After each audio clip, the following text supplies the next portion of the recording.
আসসালামু আলাইকুম, আমি অভিনেত্রী মনিরা মিঠু। এখন দাঁড়িয়ে আছি ধরিত্রী গার্ডেন সিটির একদম মেইন গেটের সামনে, যেখানে দাঁড়িয়ে আমার অতীত এবং ভবিষ্যতের স্বপ্ন মনে পড়ছে। অতীতে অনেক স্বপ্ন দেখতাম যে এরকম একটি প্রকল্পে আমার বাড়ি হবে, আর ভবিষ্যৎ সেটাও দেখতে পাচ্ছি।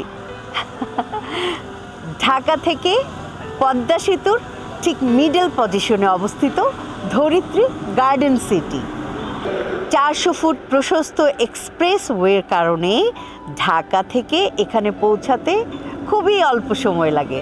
20 মিনিট, 25 মিনিট, বড় জোর 30 মিনিটে আমরা পৌঁছে যাব ধরিত্রী গার্ডেন সিটিতে। আমাদের বলা যায় নতুন ঢাকা।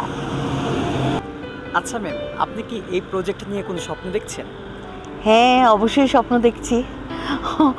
কারণ আপনারা জানেন, পদ্মা সেতুর কারণে দক্ষিণবঙ্গের 21টি জেলা থেকে প্রায় 7.5 কোটি মানুষ ঢাকা আসা যাওয়া করতে পারছে। ফলে ঢাকা টু মাওয়া, এই যে ধরিত্রী গার্ডেন সিটি, মানুষ চলাচল করতে পারছে অতি দ্রুততম সময়ে। আচ্ছা ম্যাম, আপনি ধরিত্রী গার্ডেন সিটিকে কেন বাছাই করলেন? কারণ আমি একজন মধ্যবিত্ত পরিবারের নারী। আমার সামর্থ্যের মধ্যে যেই লোকেশনটিকে আমার সেরা মনে হয়েছে, সেই